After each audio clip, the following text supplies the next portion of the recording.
हे guys. Pakistan ने South Africa के against टी20 सीरीज जीत तो ली है, मगर अभी भी इस टीम पे बहुत सारे सवालिया निशान हैं। इवन दो टी20 सीरीज जीतने के बावजूद टीम बहुत अनसेटल्ड लग रही है। ऐसा लग रहा था कि जैसे सारे प्लेयर्स अपनी पोजीशंस के लिए खेल रहे हैं, सिवाय बाबर आजम और रिजवान के। फिर हमारा कॉम्बिनेशन ठीक नहीं है। ना हमें ऊपर बैट्समैन नजर आ रहे हैं, ना मिडिल ऑर्डर में बैट्समैन नजर आ रहे हैं, और जिस तरह की बॉलिंग कॉम्बिनेशन से हम खेल रहे थे, ऐसा लग नहीं रहा था कि आगे चल के इसी बॉलिंग कॉम्बिनेशन के साथ ज्यादा हम कंटिन्यू कर सकेंगे। और फिर एक सबसे बड़ा सवाल, Babar Azam the batsman versus Babar Azam the captain, हमें किसकी ज्यादा जरूरत है? और साउथ अफ्रीका टीम के ऊपर भी थोड़ी सी बात करते हैं। तो आइए इन सब टॉपिक्स को डिस्कस करेंगे अपने क्रिकेट एक्सपर्ट मिस्टर काजी अयूब के साथ। ये मैं हूँ, ये मेरी टीम है और हम सीरीज जीत के हम फाड़ी कर रहे हैं। Sir, welcome to talk shop. टी20 सीरीज रिजल्ट तो हमारे फेवर में ही आया है। अभी भी बहुत सारे इश्यूज नजर आ रहे हैं पाकिस्तानी टीम में, लेकिन उससे पहले हम पाकिस्तानी टीम से पहले हम थोड़ा साउथ अफ्रीकन टीम की बात कर लेते हैं। वो भी काफी इनएक्सपीरियंस स्क्वाड था, फिर भी उन्होंने बहुत कॉम्पिटिटिव क्रिकेट खेली और मिलर ने तो one of the best T20 innings ever.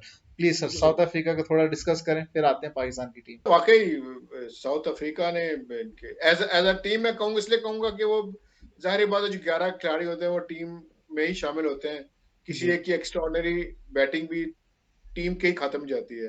तो कल जो मिलर ने बैटिंग की है वो मेरे ख्याल में एक्सेप्शनल बैटिंग है। जिस तरीके से उसने अपनी इनिंग्स को पेस किया है उसने, और हर उस बॉल को जो उसको अपने स्लॉट में नजर आई है उसने उसको छक्का मारा है। इसके अलावा भी उसने दो चार शॉट ऐसे मारे हैं कि जो वाकई देखने के काबिल थे। तो कल का जो साउथ अफ्रीका की बैटिंग है, नो डाउट जिस तरह मिलर ने खेला है वो इनक्रेडिबल। आई थिंक 7 छक्के उसने मारे हैं, और 7 के 7 छक्के भी माशाल्लाह, वो लगता है कि वो 80 मीटर्स के छक्के थे वो। जी, मोस्टली उसने 80+ मीटर्स थे।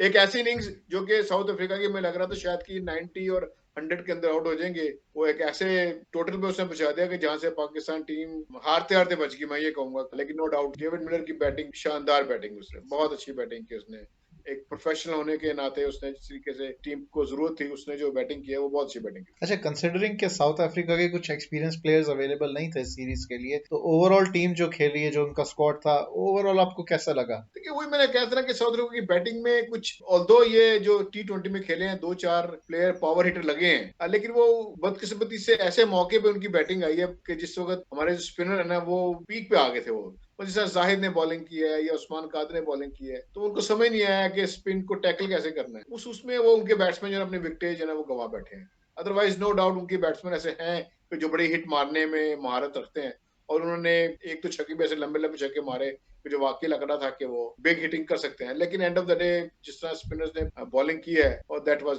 Very good leg spin bowling, excellent. Sir, इसी में फिर पाकिस्तानी टीम की तरफ आ जाते हैं। जो हमारा स्क्वाड था, 20 मेंबर स्क्वाड, जो टी20 सीरीज के लिए थोड़ा अनसेटल्ड लग रहा था। कोई हमें कॉम्बिनेशन नजर नहीं आ रहा था टीम का। जो भी प्लेयर्स खेल रहे थे, एक जेल होके एक यूनिट की तरह टीम नहीं लग रही थी। ये क्या मुझे ही ऐसा लग रहा है या वाकई में ऐसा कुछ था? बात आपकी ठीक है। मैंने अभी 3 T20 होने के बावजूद भी पाकिस्तान की हमें T20 की टीम नजर नहीं आई कि कौन से बेस्ट कॉम्बिनेशन है या कौन से ऐसे बैट्समैन हैं जो कि पाकिस्तान को T20 में रिप्रेजेंट कर सकते हैं, या ऐसे कौन से बैट्समैन जो कि पाकिस्तान की T20 टीम को एक स्टेबिलिटी दे सके। ओपनर से लेकर और तीसरे चौथे पांचवें नंबर पे मुझे तो इनके थोड़ा सा अफसोस हुआ। जिस ओपनर्स हैं, ओपनर्स से हमें एक अच्छा पार्टनरशिप मिलनी चाहिए, जो कि आखिरी मैच में हैदर अली और रिजवान की सूरत में मिली, 51 रन की ओपनिंग पार्टनरशिप। उसके बाद बाबर आजम ठीक है, बेहतरीन। उसके बाद चौथे पांचवें नंबर पे बैट्समैन, जो भी बैट्समैन आया, मैं नाम नहीं लूंगा, मैं उस 4 नंबर और 5 नंबर की रिक्वायरमेंट की बात कर रहा हूँ कि 4 और 5 नंबर की रिक्वायरमेंट एक ऐसी है कि बैट्समैन आकर वहां पर सिंगल डबल भी करे और फौरी तौर पर बाउंड्री भी मारे। लेकिन मैं देख रहा था कि ये हमारे जो बैट्समैन जो बिल्कुल दबे दबे से परेशान परेशान अपनी पोजीशन को देख रहे थे या क्या कर रहे थे, उसकी वजह से वो अपनी बैटिंग भी नहीं कर सके। टी लेकिन ट्वेंटी ये के जितने बाद भी 4, 5, 6 पे जो बैट्समैन खेल रहे थे, इसमें से तो ऐसा कोई भी नहीं था जो कि अपनी फर्स्ट सीरीज खेल रहा। ऑलरेडी 2-3 प्लेयर तो अपने स्टेब्लिश थे। आपने हुसैन देखे, हुसैन तलत भी अच्छी डोमेस्टिक में अच्छी बैटिंग करता है। जी। फिर 4 पे इफ्तिखार अहमद भी इसमें था, खुशदिल था। फिर आखिरी मैच में मोहम्मद आसिफ को ट्राई किया गया। जी, आसिफ ये अली वो को। 4, आसिफ अली को, ये वो बैट्समैन हैं जो कि पाकिस्तान की T20 टीम में जगह बनाते हुए देख रहे हैं हम आपको। लेकिन इनकी तरफ से भी ना खुशदिल शाह जब बैटिंग कर रहा था तो लग रहा था कि कोई एक सॉलिड बैट्समैन बैटिंग कर रहा है। इसी तरीके से हुसैन तलत ने जिस तरह लास्ट मैच में तबरेज शमसी को शॉट मारा है, मतलब वो एक बैट्समैन के शाया निशान नहीं है। फिर T20 में आपको टाइम ही कितना मिलता है। फिर आपको इफ्तिखार अहमद ने भी जिस तरीके की बैटिंग की है, खुशदिल शाह ने भी बैटिंग की है, आसिफ अली ने, आप आगे इतने स्ट्रॉन्ग बैट्समैन आप कंसिडर किए जाते हैं, और आपने आकर आपका ध्यान लग रहा था, आपका बैटिंग स्टाइल बता रहा था कि आप सिंगल और डबल की तरफ जा रहे हैं। तो इस वक्त जितनी आपकी बैटिंग, आपने जितने बॉल्स खेले हैं, उसमें तो आपको एक आध बाउंड्री मार देनी चाहिए थी। आपको आपसे एक्सपेक्ट किया जा रहा है आपको कि आप 3 4 5 बॉल खेलने के बाद एक बाउंड्री मारेंगे। आप इतने अच्छे, हमें बैट्समैन की जरूरत है, ना कि हमें कोई ऐसा बैट्समैन चाहिए जो कि 7 गेंदों में 6 रन करके और 9 गेंदों में 15 रन करके उसके बाद बड़ी हिट मार के आउट हो जाए वो, और बड़ी हिट भी नहीं मार सके। तो हमें इस किस्म की बैटिंग नहीं चाहिए। पाकिस्तान टीम को जो बैटिंग चाहिए वो मिडिल ऑर्डर में सॉलिड बैट्समैन चाहिए, जो बैट्समैन जो सिंगल्स के साथ बाउंड्री मार सके, एट विल मार सके। अगर आप में इतनी कैपेसिटी है और आप नहीं कर पा रहे, तो इसका मतलब है आपको फिर इंटरनेशनल क्रिकेट में आने की आपके फिर वो एबिलिटी नहीं है। आप डोमेस्टिक में ही आप छक्के चौके मारे, इंटरनेशनल लेवल पर जहाँ की गलती के चांसेस बहुत कम होते हैं, वहां पे आपको फिर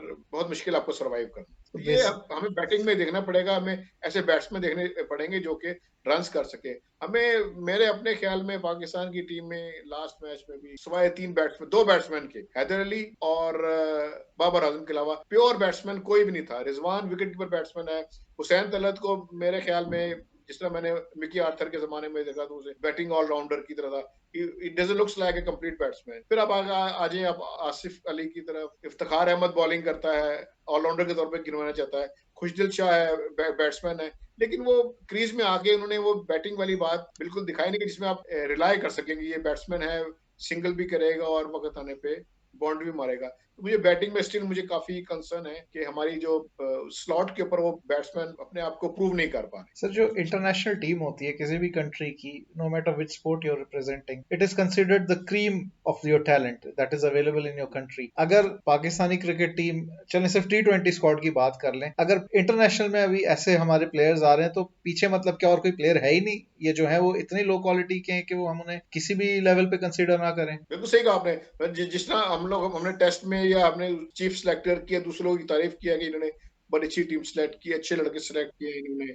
और चीफ सिलेक्टर ने भी आगे जिस तरीके से मीडिया पे आके उसने प्लेयर्स के बारे में बताया है, प्लेयर्स की क्वालिटीज बताई हैं, वही साहब T20 में भी था। अगर T20 में अगर ये हाल है तो फिर तो इसका मतलब है कि बहुत ही मुश्किल है। फिर हमारे टैलेंट जो है हमारा, फिर वो घर का ही टैलेंट है फिर। और मैं इसमें भी मुझे एक और भी मुझे है कि घर का टैलेंट भी मैं मानने को तैयार हूँ, लेकिन घर का टैलेंट घर में तो परफॉर्म करे ना। अगर जी। घर का टैलेंट बाहर जाके परफॉर्म नहीं कर पाता तो इट मेक सेंस, चले मान लिया।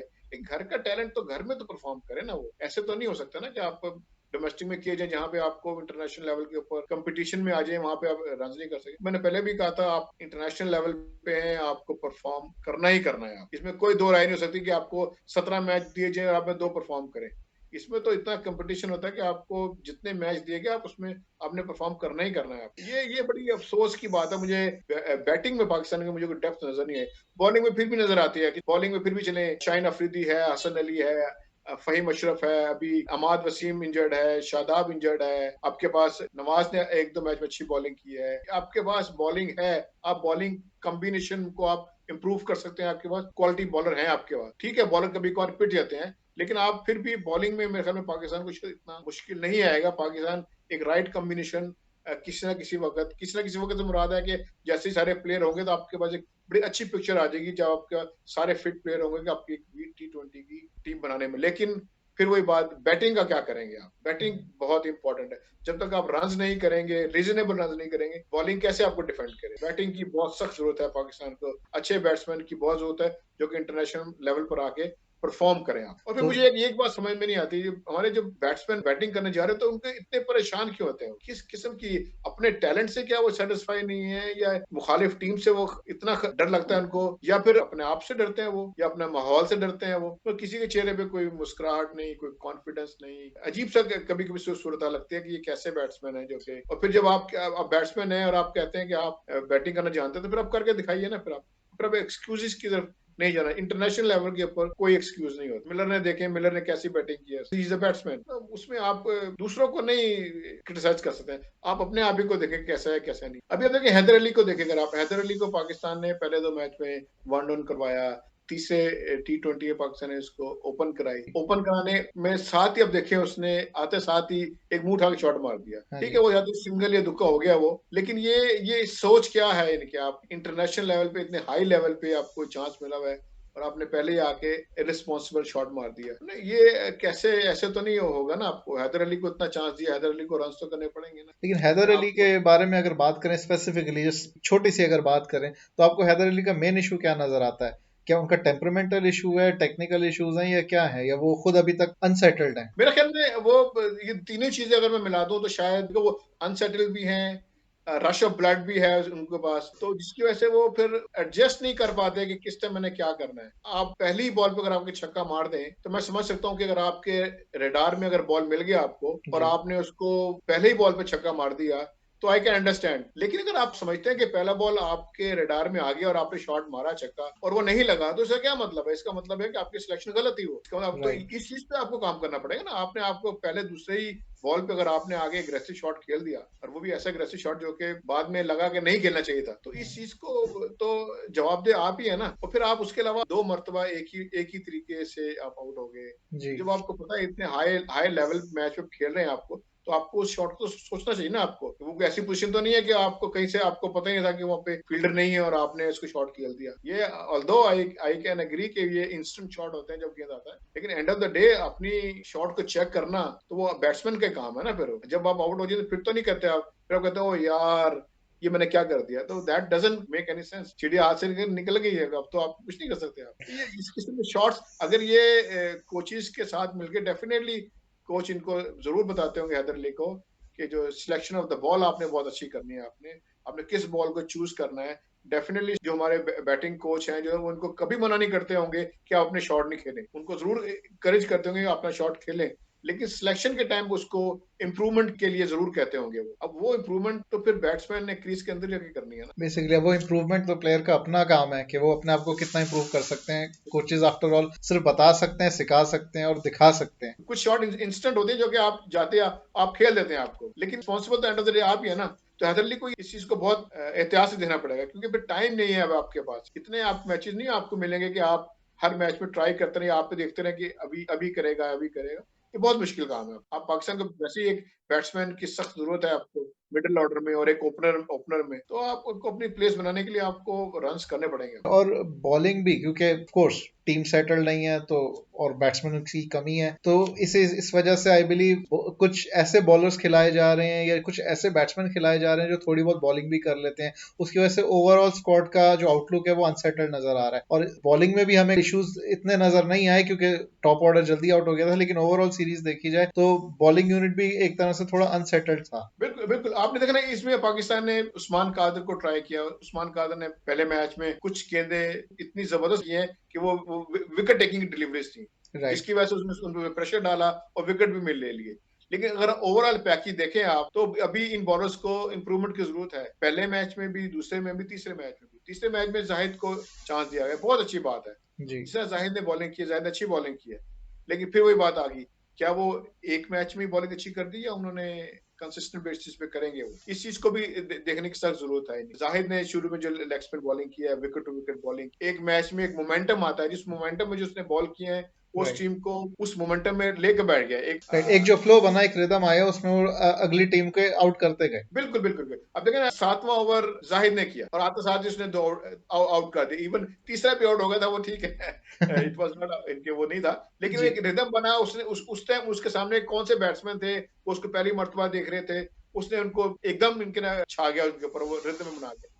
उसके राइट। बाद हमारा लेग स्पिन दूसरा उस्मान कादर उस्मान है, कादिर इन जी। दोनों ने मिलके 7 ओवर किए हैं। 14 ओवर तक तो ये दोनों ही गेम ले गए। उसके बाद पाकिस्तान के बाद सिर्फ और सिर्फ 6 ओवर रह गए थे, जिनमें करने के लिए 2 ओवर नवाज के पास थे, एक कादिर के पास था, शाहीन शाह अफरीदी के ओवर बाकी पड़े हुए थे, हसन अली के ओवर बाकी पड़े हुए थे, फहीम के ओवर बाकी पड़े थे।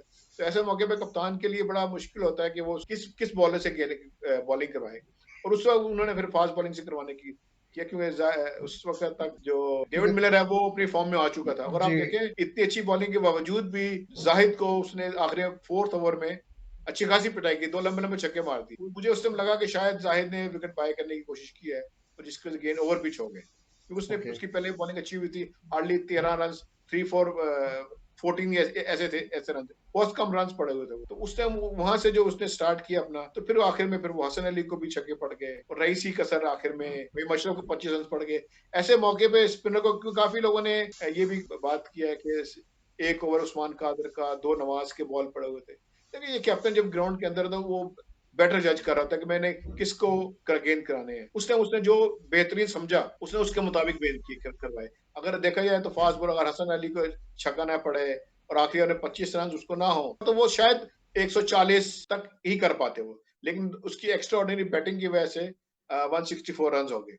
तो अदरवाइज ओवरऑल और जिस तरह की फॉर्म में कल मिलर ने बैटिंग की है उस टाइम तो शायद चाहे जो मर्जी बॉलर लगाते हो ठीक ठाक रन पड़ने थे। बिल्कुल सही बात, बिल्कुल, क्योंकि कई शॉट्स ऐसे शॉट्स ने मारे हैं कि जो वाकई वो जो गेंद थे वो छक्के वाले नहीं थे, जी लेकिन जिस तरीके से उसने उसको शॉट्स में कन्वर्ट किया है, नो डाउट ये एक बहुत ही अच्छे बैट्समैन की और मिलर जैसे बैट्समैन का ही कमाल था कि उसने उनको छक्के मार दिए। तो हमारी बात हो गई पाकिस्तानी टीम और जो इश्यूज हैं इनके और अनसेटल जिस वजह से वो लोग नजर आते हैं। लेकिन अभी जो एक और सवाल है जो अक्सर लोग बात भी कर रहे हैं, Babar Azam the captain versus Babar Azam the batsman, किसकी हमें ज्यादा जरूरत है? देखिए जो पाकिस्तान की, अगर आप पाकिस्तान की हिस्ट्री की बात करें ना तो फिर तो हालात खतरनाक नजर आते हैं, ओके क्योंकि हमने कभी भी किसी को सुकून से कोई काम करने नहीं दिया।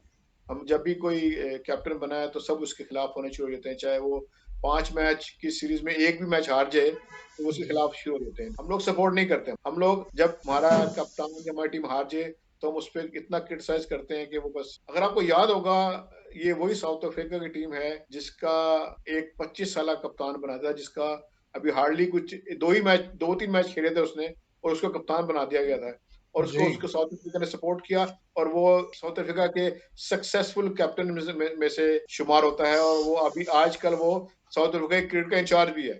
आप जी समझ गए होंगे मैं ग्रेम स्मिथ की बात कर रहा हूँ। बिल्कुल, he was made captain at the age of 23 not 25 if I recall correctly। चले ये आपने 2 साल और कम कर दिए इनके। आप उससे अंदाजा लगा लें कि जिन्होंने अपने प्लेयर्स को नर्चर करना हो, अपने कैप्टन को नर्चर करना हो, जी वो उसको कितनी जल्दी लाते हैं। और वो हालांकि उस वक्त ग्राहम स्मिथ शायद कोई एक्स्ट्रा ऑर्डिनरी बैट्समैन में नहीं था, नहीं वो ही वाज बिल्कुल okay. he was just a newcomer to international cricket और he ended up captaining most number of test matches for any test playing nation। अभी अब मैं इसकी अगर मैं टैक्टिक्स की बात करूं तो मैं दोबारा बात करता हूं। जब ये जाहिद ने और उस्मान ने का स्पेल खत्म हुआ है जी उस टाइम बाबर आजम के पास 3 4 5 चॉइसेस थी बॉलिंग करने की। एज अ कैप्टन जो उसने बेहतर समझा वो उसने किया, लेकिन क्रिकेटिंग वाइज मैच के बाद अगर आप उसको एनालाइज करें तो उसके पास 5 6 ऑप्शन थे बॉलिंग कराने के।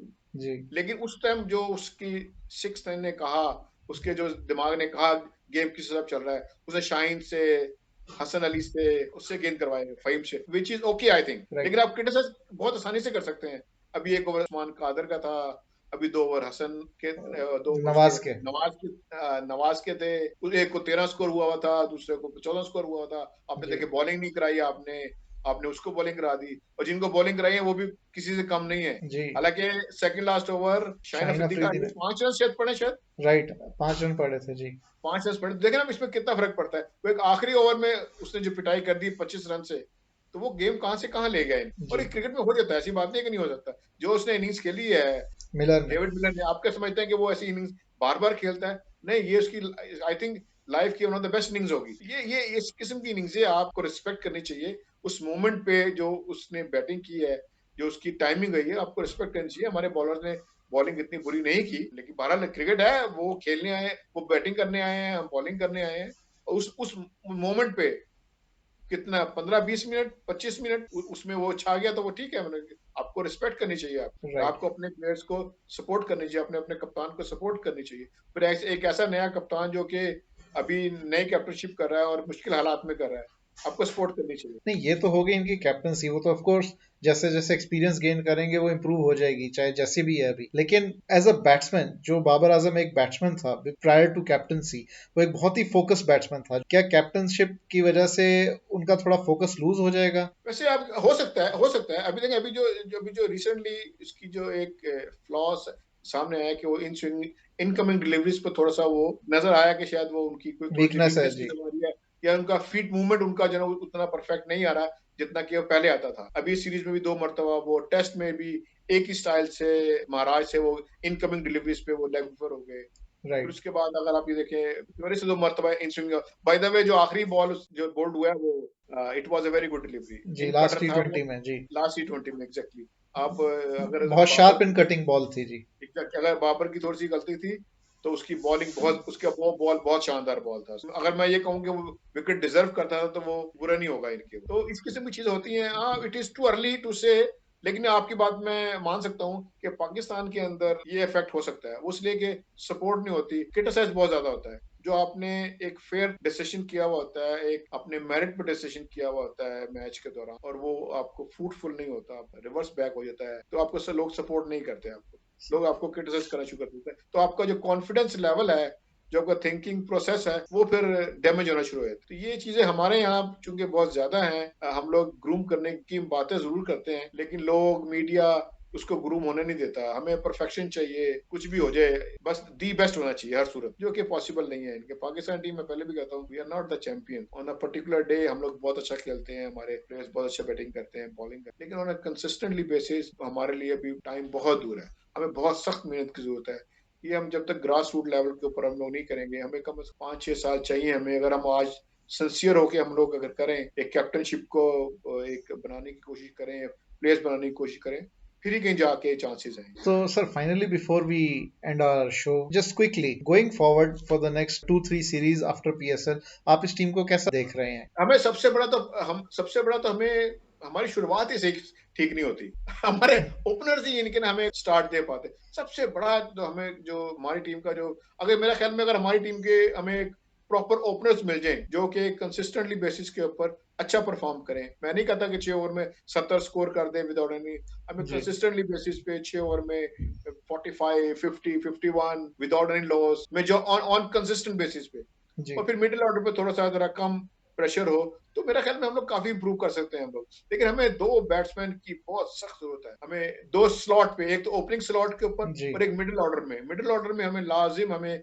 कोई बैट्समैन चाहिए जो सिंगल तुक्के के साथ साथ आपको बाउंड्री मारने में भी उतनी उसकी महारत हो जितनी कि सिंगल्स में हो। Someone who can hit a boundary at will, जब उन्हें जरूरत हो Exactly, अपनी मर्जी से बाउंड्री लगा सकें। बिल्कुल बिल्कुल, उसकी बॉडी में एक कंपोजर हो, एक स्टेबिलिटी हो, जो आने वाले बैट्समैन को भी एक रिलीफ कॉन्फिडेंस दे दे जी। आपको। ना ये कि आप खुद परेशान परेशान, इवन जो सिंगल ही कर रहे हैं वो भी परेशानी की हालत में लग रहे हैं। इनके अगर आप एक एग्रेसिव बैट्समैन है और आप बजाय इसके कि आप गेम को चेंज करने की कोशिश करें, आप दूसरे बैट्समैन पे डाल रहे हैं इनके। मैं अगर आसिफ अली विद बाबर आजम, या जी आसिफ अली विद इफ्तिखार विद बाबर आजम, अगर आप इनके साथ भी खेल रहे हैं, बाबर आजम के साथ भी खेल रहे हैं आप, तो आपका जरूरी नहीं कि आप बाबर आजम को खिलाते रहें। यार आप अंदर बैटिंग करने आए, आपका काम है 2-3 सिंगलों के बाद बाउंड्रीज मारना, ताकि बाबर आजम के ऊपर या आपके एक प्रीमियम बैट्समैन के ऊपर से भी प्रेशर कम हो। आप ये नहीं कि आपने आगे जब आप 2-4 सिंगल करते हैं, बड़ी हिट मारने जाते हैं और नहीं लगती, तो फिर दूसरे बैट्समैन के ऊपर प्रेशर आ जाता है, क्योंकि उसको फिर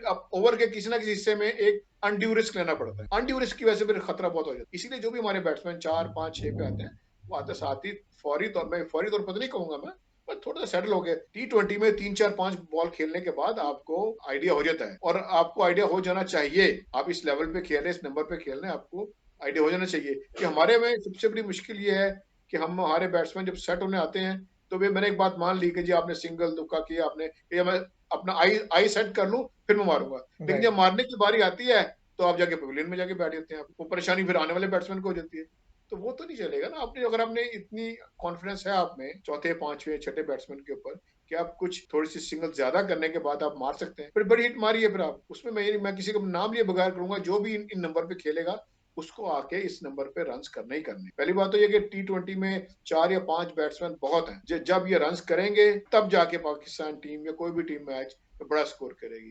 नीचे जो मिडिल ऑर्डर है, लोअर मिडिल ऑर्डर है, उनको तो हार्डली 2 ओवर मिलने चाहिए, 3 ओवर मिलने चाहिए, और उसमें राइट। ज्यादा से ज्यादा एक सिंगल करने के बाद अब बड़ी हिट मारे जाए। इस पैटर्न पे अगर अपनी बैटिंग को आप इवॉल्व नहीं करेंगे तो फिर बहुत मुश्किल हो जाएगा। अब जाके देखें, 5वें नंबर का बैट्समैन, 6ठे नंबर का बैट्समैन जाके अगर 7वें ओवर में जाके 8वें ओवर में खेल रहा है, फिर वो तो बड़ा मुश्किल काम हो जाएगा। फिर आप तो, फिर इसका मतलब आप स्ट्रगल करते रहेंगे। फिर बॉलिंग भी आपको कब तक सपोर्ट करेगी? Bowling right. आपको कुछ ना कुछ तो आपको रन देने ही है ना। वैसे ये एक अलमिया है कि हम 22 करोड़ की आवाम में हम कोई ऐसे 2-3 प्लेयर नहीं ढूंढ सकते जो हमारे मिडिल ऑर्डर और टॉप ऑर्डर को वो शोर अप कर सकें और कंसिस्टेंट बेसिस पे रन कर सकें। तो व्यूअर्स, अगर आपकी नज़र में ऐसा कोई प्लेयर है जिसे आपके हिसाब से पाकिस्तानी टीम में ओपनर या किसी भी पोजीशन पे खेलना चाहिए apart from the players who have played for Pakistan, please हमें कमेंट्स में ज़रूर लिख के बताइए। और sir, thank you so much for your time again. आज के लिए बस इतना ही।